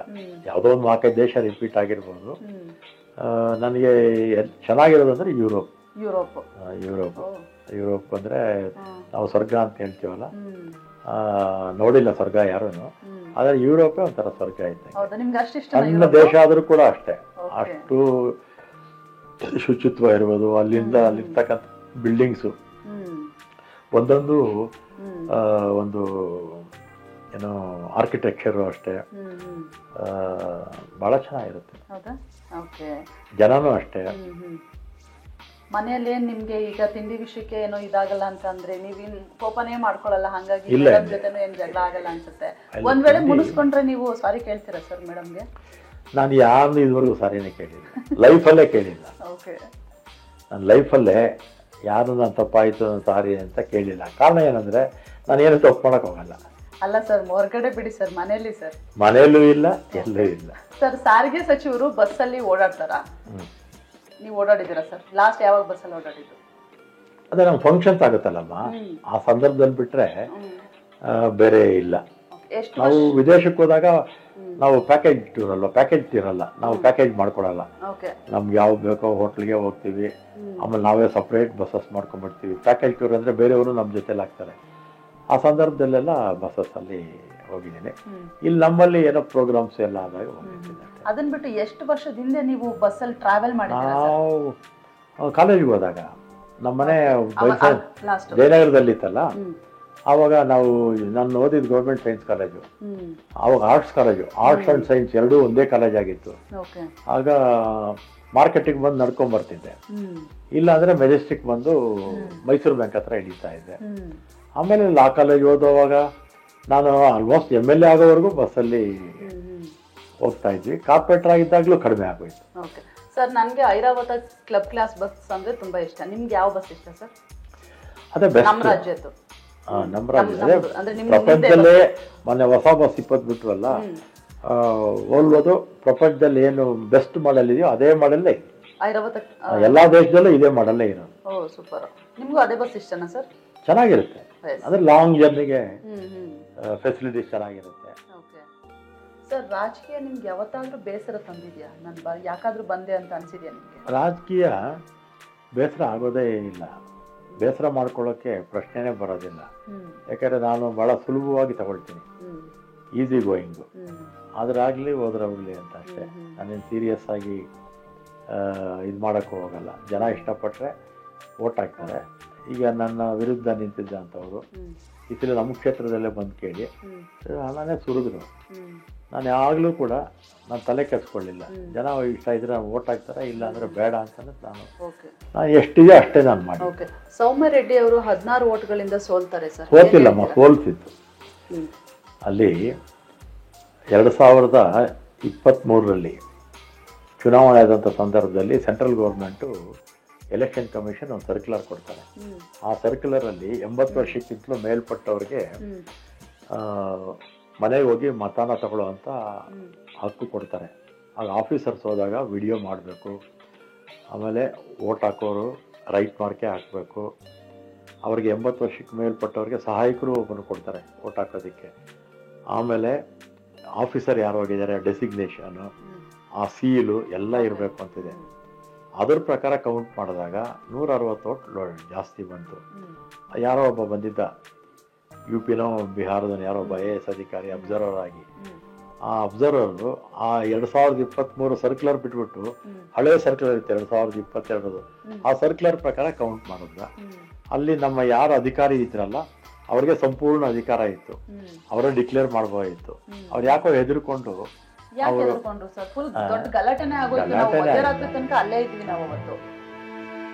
ಅದು ಸೋಲ್ತಿತ್ತು. ನಮ್ಮ ಅಧಿಕಾರಿಗಳ ತಪ್ಪಿಂದ ನಾವು ಸೋತು ಅಷ್ಟೇ. ಈಗಲೂ ಕೂಡ ಕೌಂಟಿಂಗ್ ಆಗಿ 160 ಟೋಟಲ್ಲಿ ಗೆಲ್ತಾರೆ. ಹೌದಾ ಸರ್? ಓಕೆ ಸರ್, ನಿಮ್ಮ ಲೈಫಲ್ಲಿ ಏನಾದರೂ ಮರೆಯಲಾಗದಂತಹ ಖುಷಿ ವಿಚಾರ, ಕಹಿ ವಿಚಾರ, ಅಂಥದ್ದು ಏನಾದರೂ ಘಟನೆಗಳಾಗಿದೆಯಾ? ಎಲ್ಲರ ಲೈಫಲ್ಲೂ ಒಂದು ಟೈಮ್ ಅಂತ ಇರುತ್ತೆ, ಆ ಟೈಮು ತುಂಬಾ ಖುಷಿ ಕೊಟ್ಟಿರುತ್ತೆ, ಇಲ್ಲ ತುಂಬಾ ಬೇಜಾರಾಗಿರುತ್ತೆ. ಆ ಥರದ್ದು ಏನಾದರೂ ಘಟನೆ? ಖುಷಿ ಚಿಕ್ಕ ವಯಸ್ಸಿಂದಲೂ ಖುಷಿನೇ. ಓಕೆ, ಖುಷಿಯಾಗಿದ್ದೀರಾ? ಚಿಕ್ಕ ವಯಸ್ಸಲ್ಲಿ ನಾವು ಏನು ಜೀವನದಲ್ಲಿ ಮಕ್ಕಳಾಗಿದ್ದಾಗ, ಹೈಸ್ಕೂಲು ಕಾಲೇಜ್ ಓದುವಾಗ ನಾವು ಏನು ಎಂಜಾಯ್ ಮಾಡಬೇಕು, ಆಟ ಆಡಬೇಕು, ಎಲ್ಲ ಯಾವುದೂ ಮಿಸ್ಸೇ ಮಾಡಲಿ. ಏನಪ್ಪ ನಾವು ಕಾಲೇಜ್ ಹೋಗಿದ್ದಾಗ ಅಥವಾ ಶಾಲೆ ಓದೋವಾಗ ನಾವು ಈ ಥರದ್ದೆಲ್ಲ ಮಾಡಲಿಲ್ಲ ಅನ್ನೋದೇನಿಲ್ಲ. ಎಲ್ಲನೂ ಖುಷಿಯಾಗಿ ನಮ್ಗೆ ಯಾವ ಊಟ ಬೇಕು, ತಿಂಡಿ ಬೇಕು, ಅಥವಾ ಸಿನಿಮಾಗಳು ನೋಡೋದಿರ್ಬೋದು, ಅಥವಾ ಊರು ಸುತ್ತೋದಿರ್ಬೋದು, ಅಥವಾ ವಿದೇಶಗಳು ಸುತ್ತೋದಿರ್ಬೋದು, ಯಾವುದೂ ತಪ್ಪಿಸ್ಕೊಳ್ಳೋಕ್ಕೆ ಹೋಗಲಿಲ್ಲ. ಅಲ್ಲ ಸರ್, ಇದು ಎಲ್ಲ ಕಾಮನ್ ಆಗಿ ಪ್ರತಿನಿತ್ಯ ಆಗುವಂಥದ್ದು. ಇದನ್ನ ಮೀರಿ ಇವಾಗ ಯಾವುದೋ ಒಂದು ಪರ್ಟಿಕ್ಯುಲರ್, ಈಗ ಫಸ್ಟ್ ಟೈಮ್ ನೀವು ಚುನಾವಣೆಯಲ್ಲಿ ಗೆದ್ದಂಥದ್ದು, ಇಲ್ಲ ನಿಮಗೆ ಮಗಳು ಹುಟ್ಟಿದ್ದು, ಇಲ್ಲ ಏನೋ ಒಂದು ಪೀರಿಯಡ್, ಒಂದು ಟೈಮ್ ಅಂತ ಇರುತ್ತೆ, ಆ ಥರದ್ದು ಏನಾದರೂ ಇನ್ಸಿಡೆಂಟ್ ನೆನ್ಪು ಮಾಡ್ಕೊಳ್ಳೋದಾದ್ರೆ? ಆ ಥರದ್ದು ಯಾವುದು ಸರಿಯಾಗಿ ಜ್ಞಾಪಕ ಇಲ್ಲ, ಬರ್ತಾ ಇಲ್ಲ. ಬೇಜಾರಾಗಿರೋ ಇನ್ಸಿಡೆಂಟ್ ಏನಾದರೂ ಇದೆಯಾ ಸರ್? ಬೇಸರಾಗಿರ್ತಕ್ಕಂಥದ್ದು ಬೇಜಾರಾಗಿದ್ದು ಅದೇ ಒಂದು, ನಮ್ಮ ತಂದೆ ಆಕ್ಸಿಡೆಂಟಲ್ಲಿ ತೀರೋಗಿದ್ದು. ಎರಡನೇದಾಗಿ ಮೋಸ ಮಾಡಿ ನಮ್ಮ ಮಗಳ ಎಲೆಕ್ಷನ್ ಸೋಲ್ತಿಲ್ಲ, ಅದು ತುಂಬಾ ಬೇಜಾರಿದೆ ಸರ್ ಆ ವಿಚಾರದಲ್ಲಿ. ಸಹಜವಾಗಿರುತ್ತೆ ಸರ್. ಇವಾಗ ರಾಜ್ಯದಲ್ಲಿ ಕಾಂಗ್ರೆಸ್ ಸರ್ಕಾರ ಇದೆ, ಅಧಿಕಾರಕ್ಕೆ ಬಂದು 1.5 ವರ್ಷ ಆಯಿತು. 5 ಗ್ಯಾರಂಟಿಗಳು ಭರ್ಜರಿಯಾಗಿ ಸಕ್ಸಸ್ ಆಗ್ತಾ ಇದೆ. ನಿಮ್ಮದೇ ಶಕ್ತಿ ಯೋಜನೆ ಮೊದಲ ಬಾರಿಗೆ ಜಾರಿ ಆಗಿರುವಂಥದ್ದು. ಕೋಟ್ಯಾಂತರ ಮಹಿಳೆಯರು ಇವಾಗ ಬಸ್ಸಲ್ಲಿ ಓಡಾಡ್ತಿದ್ದಾರೆ. ಅದ್ರ ಜೊತೆಗೆ ಬೇರೆ ಬೇರೆ ಬಸ್ಗಳನ್ನು ಕೂಡ ನೀವು ಇಂಟ್ರೊಡ್ಯೂಸ್ ಮಾಡಿ ಪರಿಚಯ ಮಾಡಿಸಿದ್ರೆ, ಲಕ್ಸುರಿಯಸ್ ಬಸ್ಗಳೆಲ್ಲವೂ ಕೂಡ ಇದೆ. ಮುಜರಾಯಿ ಇಲಾಖೆಗೆ ಸಂಬಂಧಪಟ್ಟಂತೆಯೂ ಕೂಡ ಒಂದು ಕಡೆ ಪವಿತ್ರ ಸ್ಥಳಗಳಿಗೆ ಯಾತ್ರೆಯನ್ನು ಕರ್ಕೊಂಡು ಹೋಗ್ತಾ ಇದ್ದೀರಿ. ದೇವಸ್ಥಾನಗಳಲ್ಲಿ ಸಾಕಷ್ಟು ಡೆವಲಪ್ಮೆಂಟ್ ಆಗ್ತಾ ಇದೆ. ಸಿದ್ದರಾಮಯ್ಯ ಸರ್ ಅವ್ರದ್ದು ನಾಯಕತ್ವ ಇದೆ. ಏನು ಹೇಳ್ತೀರಾ ಸರ್ ರಾಜ್ಯದ ಜನರಿಗೆ? ರಾಜ್ಯದ ಜನತೆಗೆ ಎಸ್, ಯಾವತ್ತೂ ಕೂಡ ಕಾಂಗ್ರೆಸ್ ಪಕ್ಷ ಜನಪರ ಇರ್ತಕ್ಕಂಥ ಪಕ್ಷ. ಮತ್ತು ನಮ್ಮ ಪಕ್ಷ ಚುನಾವಣೆ ಸಂದರ್ಭದಲ್ಲಿ ಏನು ಆಶ್ವಾಸನೆ ಕೊಡುತ್ತೋ ಅದನ್ನೆಲ್ಲ ಕೂಡ ಈಡೇರಿಸುತ್ತೆ. ಉದಾಹರಣೆಗೆ 2013ರಲ್ಲಿ ನಾವೇನು ಆಶ್ವಾಸನೆ ಕೊಟ್ಟಿದ್ವಿ ಅದನ್ನು ಮುಖ್ಯಮಂತ್ರಿಗಳಾದ ಸಿದ್ದರಾಮಯ್ಯನವರು 5 ವರ್ಷದಲ್ಲಿ 165 ಭರವಸೆಗಳಲ್ಲಿ 158 ಈಡೇರಿಸಿದ್ರು. ಒಳ್ಳೆ ಆಡಳಿತ ಕೊಟ್ಟಿದ್ವಿ. ಆದರೂ ಜನ ನಮಗೆ ಮತ ಹಾಕಲಿಲ್ಲ, ಅದೊಂದು ಬೇಸರ. ಆಮೇಲೆ ಏನೂ ಮಾಡದೇ ಇರ್ತಕ್ಕಂಥ BJP 2018ರಲ್ಲಿ 600 ಆಶ್ವಾಸನೆ ಕೊಟ್ಟರು, 19ರಲ್ಲಿ ಅಧಿಕಾರಕ್ಕೆ ಬಂದರು. 600 ಆಶ್ವಾಸನೆಯಲ್ಲಿ ಈಡೇರಿಸಿದ್ದೆ 60. ಜನ ಮೊನ್ನೆ ಪಾರ್ಲಿಮೆಂಟ್ ಎಲೆಕ್ಷನ್ನಲ್ಲಿ 3 ಪಾರ್ಲಿಮೆಂಟ್ ಎಲೆಕ್ಷನಲ್ಲಿ ಅವ್ರಿಗೆ ಮತ ಹಾಕ್ತಾರೆ ಅಂದರೆ ನಾವು ಏನು ಜನಕ್ಕೆ ಯಾವ ರೀತಿ ಅರ್ಥ ಮಾಡ್ಕೋಬೇಕು ನನಗಂತೂ ಅರ್ಥ ಆಗ್ತಿಲ್ಲ. ಕೆಲಸ ಮಾಡೋರು ಯಾವತ್ತೂ ಕೂಡ ಉತ್ತೇಜನ ಕೊಡಬೇಕು. ಕೆಲಸ ಮಾಡಿದ್ರೆ ಸುಮ್ಮನೆ ದೇವರು ದಿಂಡ್ರು ಧರ್ಮ ಅಂತೇಳಿ ಕೆಲಸ ಮಾಡಿದ್ರೆ ಓಟ್ ತಗೊಳ್ಳೋಂಥವ್ರನ್ನ ಮನೆ ಕಳಿಸೋವಂಥ ಕೆಲಸ ಜನ ಮಾಡದೇ ಇದ್ದರೆ ನಮ್ಮ ಅಭಿವೃದ್ಧಿ ಆಗಲ್ಲ. ಕರ್ನಾಟಕ ರಾಜ್ಯದ ಅಭಿವೃದ್ಧಿ ಕುಂಠಿತ ಆಗುತ್ತೆ ಹೊರತು ಬೆಳವಣಿಗೆ ಅಂತೂ ಆಗಲ್ಲ. ಉಪಚುನಾವಣೆಯಲ್ಲೂ ಕೂಡ ನೀವು 3 ಕ್ಷೇತ್ರದಲ್ಲಿ ಗೆದ್ದಂಥದ್ದು, ಅದ್ರ ಬಗ್ಗೆ ಏನು ಹೇಳ್ತೀರಾ ಸರ್?